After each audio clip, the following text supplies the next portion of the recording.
देश में NEET paper leak case को लेकर बवाल मचा हुआ है।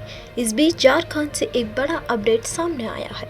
झारखंड के देवघर से 5 शतीरों को गिरफ्तार किया गया है, जिनसे अब पूछताछ की जाएगी। माना जा रहा है कि इन 5 को नीट एग्जाम पेपर लीक मामले में बड़ा हाथ हो सकता है। वहीं नीट पेपर लीक के आरोपी सिकंदर यदवेंद्र ने अपने कबूलनामे में एक बड़ा खुलासा किया है।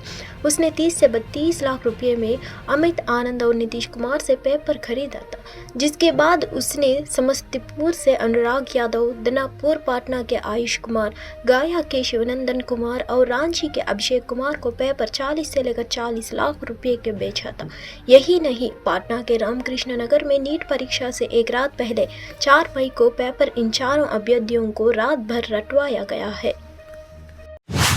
बांग्लादेश की प्रधानमंत्री शेख हसीना 2 दिवसीय भारत दौरे पर है। आज सुबह प्रधानमंत्री मोदी ने राष्ट्रपति भवन के प्रांगण में उनका स्वागत किया। दोनों ने ही एक दूसरे के देशों के मंत्रियों और प्रतिनिधियों से मुलाकात की। शेख हसीना शुक्रवार को ही भारत पहुंच गई है। भारत आने के बाद उन्होंने भारत के विदेश मंत्री एस जयशंकर से मुलाकात की। बांग्लादेश की प्रधानमंत्री शेख हसीना पीएम मोदी और केंद्रीय मंत्रिपरिषद के शपथ ग्रहण कार्यक्रम में लिए दिल्ली पहुंची है। जानकारी के मुताबिक दोनों ही देश के प्रधानमंत्री कई मुद्दों पर चर्चा करने वाले हैं, जैसे कि रक्षा, कनेक्टिविटी और इंफ्रास्ट्रक्चर, पावर और एनर्जी और जल बंटवारा समेत कई चीजों को लेकर चर्चा होनी है। इन सब के बीच लंबे समय से अटका तीस्ता जल बंटवारा भी खास मुद्दा होगा। बांग्लादेश के प्रधानमंत्री शेख हसीना का यह 15 दिनों के अंदर अंदर दूसरी बार भारत दौरा है। वह उन नेताओं में भी शामिल है जिन्हें नई कैबिनेट के शपथ ग्रहण में आमंत्रित किया गया था। यह भी बता दें कि भारत की नंबर 5 नीति के तहत बांग्लादेश एक महत्वपूर्ण पार्टनर है। जानकारी के मुताबिक यह कहा जा रहा है कि दोनों ही नेता गंगा जल बंटवारा साधने के रिन्यूअल पर भी बातचीत कर सकते हैं। नीट पेपर लीक मामले में 13 आरोपियों को गिरफ्तार कर जेल भेजा चुका है। अब झारखंड के देवघर से 5 और लोगों को आर्थिक अपराध इकाई की टीम ने पकड़ा है। लगातार पेपर लीक मामले में जांच हो रही, कार्रवाई भी हो रही है। आइए राजधानी पाटना के उस जगह को देखिए जहां नीट के अभ्यर्थियों को रट्टा मारने के लिए रात में रखा गया था। शनिवार की सुबह पहुंची थी। दरअसल पाटना के खेमनीचक में नीट पेपर लीक मामले में मास्टरमाइंड संजीव मुखिया ने 20 से लेकर 25 अभ्यर्थियों को एक बॉयज हॉस्टल में रखा था। लर्न प्ले स्कूल का यह बॉयज हॉस्टल है। 5 मई को नीट की परीक्षा थी और एक दिन पहले 4 तारीख को इन अभ्यर्थियों को यहां टकराया गया था। यहीं पर अभ्यर्थियों को नीट का प्रश्न पत्र और उसका जवाब दिया गया था। बता दें कि संजीव मुखिया नालंदा के नागर सनाउसा का रहने वाली है। वो फरार चल रहा है। उसने पहले भी इस तरह के काम किए हैं। लर्न प्ले स्कूल का जो अड्डा है वह प्रभाव रंजन का है। इसे उसने किराए पर है।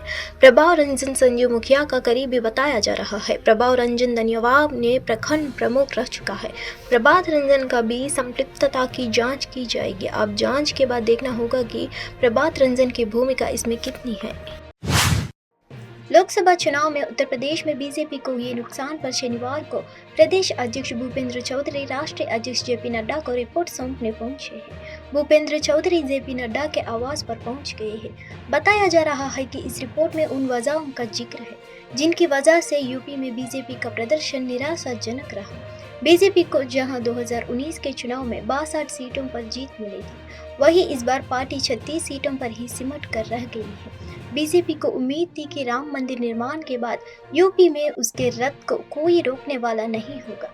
बीजेपी ने तो यूपी में 80 में से 60 सीटें जीतने का टारगेट रखा था, लेकिन जिस तरह के चुनावी नतीजे आए उसने पार्टी की तैयारियां की कलाई खोल दी है। बीजेपी 70 से दूर की बात है, बल्कि 40 से भी कम सीटों पर जीत हासिल कर पाई। यूपी में हुए नुकसान की वजह से ही बीजेपी लगातार तीसरी बार बहुमत के अखंडे से दूर रह गई है। बीजेपी को इस बार 240 सीटों पर जीत मिली थी। बीजेपी को पश्चिमी यूपी में तो फिर भी कुछ सफलता मिली है, लेकिन पश्चिमी यूपी में उसका बुरा हाल हुआ है। बलिया, गाजीपुर, राबर्ट्सगंज, सलेमपुर, घोसी, आजमगढ़, लालगंज, जैनपुर, प्रतापगढ़, प्रयागराज जैसी सीटों पर बीजेपी को हार का मुंह देखना पड़ा है। बीजेपी के लिए सबसे बड़ी हार फैजाबाद अयोध्या सीट को माना जा रहा है। कहा गया है कि राम मंदिर निर्माण के बाद यहां पर बीजेपी की जीत आसान होगी, लेकिन सपा ने इस सीट पर जीत हासिल की है। यूपी में बीजेपी के खराब प्रदर्शन के बाद भूपेंद्र चौधरी ने बीजेपी अध्यक्ष के पद से इस्तीफा की पेशकश भी की थी। उन्होंने राज्य में मिली हार की जिम्मेदारी ली और इस्तीफे की पेशकश की। हालांकि वह अभी तक इस पद पर बने हुए हैं। फिलहाल वह पार्टी को उन वजहों के बारे में बताना चाहते हैं जिनकी वजह से हार हुई है। यूपी में बीजेपी को 33 सीटों पर तो एनडीए के अन्य सहयोगियों को 3 सीटों पर जीत मिली थी। कांग्रेस नेता प्रियंका गांधी वायनाड से लोकसभा चुनाव लड़ने जा रही है। इसी के साथ उन्होंने राजनीति में उतरने का औपचारिक ऐलान कर दिया है। इसी बीच पश्चिम बंगाल की सीएम ममता बनर्जी वायनाड में प्रियंका गांधी के लिए प्रचार करेंगे। लोकसभा चुनाव के दौरान पश्चिम बंगाल में तृणमूल कांग्रेस ने अकेले चुनाव लड़ा था। हालांकि अब वो कांग्रेस के लिए प्रचार करेगी। हिंदुस्तान टाइम्स की रिपोर्ट के मुताबिक सूत्रों ने जानकारी देते हुए बताया कि सीएम ममता बनर्जी प्रियंका गांधी के लिए चुनाव प्रचार करेगी। सूत्रों ने बताया कि ममता बनर्जी प्रियंका गांधी के लिए प्रचार करने की इच्छुक है। इसके अलावा उन्होंने पिछले साल दिसंबर में गठबंधन की बैठक के दौरान ये सुझाव भी दिया था कि उन्हें वाराणसी से प्रधानमंत्री नरेंद्र मोदी के खिलाफ चुनाव लड़ना चाहिए। इस बार लोकसभा चुनाव में राहुल गांधी ने रायबरेली और वायनाड से चुनाव लड़ा था और जीत हासिल की थी। हालांकि नियम के अनुसार उन्हें की एक सीट को छोड़ना था। आईए में उन्होंने परिवार के घर रायबरेली को बरकरार रखने में फैसला किया था, जिसके बाद अब वायनाड में उपचुनाव हो रहे हैं।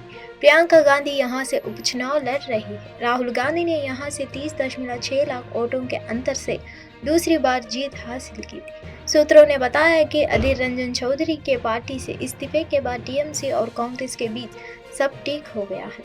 वो इस बार बरहमपुर सीट से चुनाव हार गए थे। इसके अलावा उन्होंने पार्टी से भी इस्तीफा दे दिया है।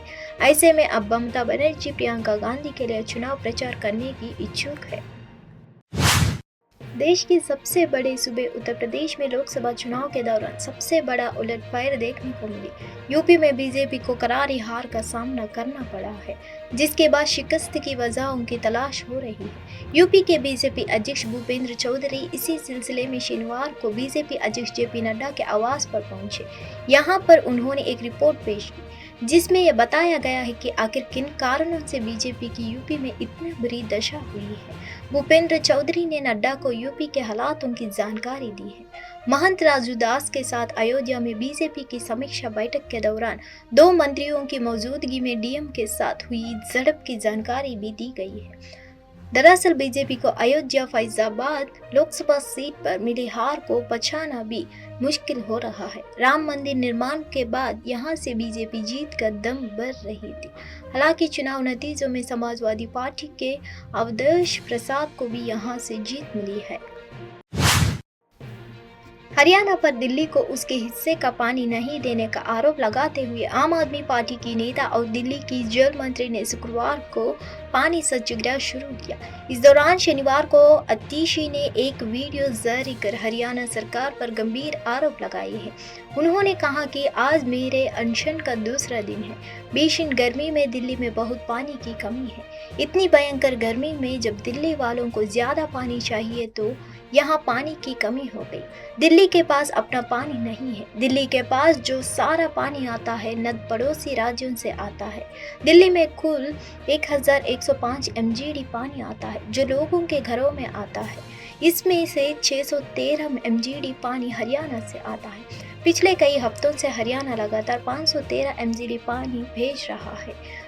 1 MGD यानी 1 मिलियन गैलन पानी 28,500 लोगों को पानी देता है। अब हरियाणा 100 MGD कम पानी दे रहा है, यानी 28 लाख दिल्ली वालों को पानी नहीं मिल रहा है। ये सभी लोग पानी की बूंद बूंद को तरह रहे हैं। मैंने हर संभव रास्ता अपना कर देखा, लेकिन किसी भी रास्ते से हरियाणा सरकार पानी देने को तैयार नहीं हुई तो मेरे पास अनशन पर बैठने के अलावा कोई रास्ता नहीं था। दिल्ली वाले बहुत परेशान हैं, एक एक बूंद पानी के लिए तरस रहे हैं, इसलिए मैं कल की अनशन पर बैठी हूँ। मैंने आज सुबह भी दिल्ली जल बोर्ड से सारे अखंडे मंगवाए, लेकिन आज भी पानी की कमी बनी हुई है। शुक्रवार को कुल 110 MGD पानी हरियाणा से कम आया। इसका मतलब आज 28 लाख लोगों को पानी नहीं मिल पाएगा। मैं अनशन पर तब तक बैठी रहूंगा जब तक हरियाणा सरकार दिल्ली के लोगों को पानी नहीं देती। मैं तब तक खाना नहीं खाऊंगा जब तक दिल्ली के 28 लाख लोगों को पानी नहीं मिल जाता। नोएडा इंटरनेशनल एयरपोर्ट से तय समय के मुताबिक सितंबर से विमानों की उड़ान मुश्किल नजर आ रही है। दरअसल अब तक पैसेंजर टर्मिनल बिल्डिंग में लगने वाली स्टील की आपूर्ति विदेश से नहीं हो पाई है। इसमें और कितना समय लगेगा, इसका जवाब अधिकारियों के पास नहीं है। वहीं दूसरी तरफ एटीसी टावर, रनवे, अग्निशमन, विमान बचाव का 20% कार्य अभी शेष रह गया है। प्राधिकरण से मिली जानकारी के मुताबिक एयरपोर्ट के रनवे पर विमानों का ट्रायल रन भी टल गया है। जून में ट्रायल किया जाना था, लेकिन अधूरे निर्माण के चलते फिलहाल यह संभव नहीं है। अब तक एयरपोर्ट का 80% कार्य ही पूरा हो सका है। यहाँ 3900 मीटर लंबा रनवे बनकर तैयार है, लेकिन इस पर रोशनी का कार्य अब भी चल रहा है। किसी भी विमान के उतरने और उड़ान भरने के लिए रोशनी की अहम भूमिका होती है। हालांकि अधिकारियों का कहना है कि बायलाज में एयरपोर्ट को पूरा करने के लिए 3 महीने छूट की अवधि मिलेगी। इससे अधिक समय लगने पर विकसरकता कंपनी के खिलाफ कठोर कदम उठाए जा सकते हैं।